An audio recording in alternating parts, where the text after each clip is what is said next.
ও মা, দেখো আজ আমি খুব তাড়াতাড়ি চান করে নিয়েছি।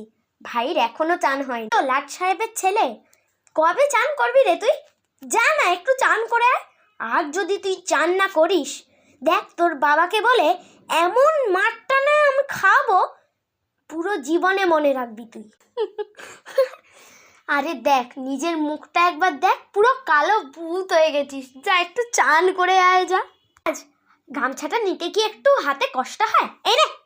ঠিক আছে বাবা, ঠিক আছে, এত চিৎকার করো না তো, যেন মহাভারত অশুদ্ধ হয়ে গেল। এবার আমি নিচে নামবো কি করে?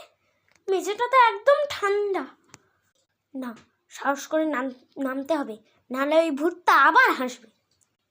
এই নামলাম। ও মা, আমার পাটা গেল গো। ও মা, আমি আর চান করব না, তুমি যা করার করো, আমি আজকে কিন্তু চান করবই না। মুছে দাঁড়া। ও শুনছো?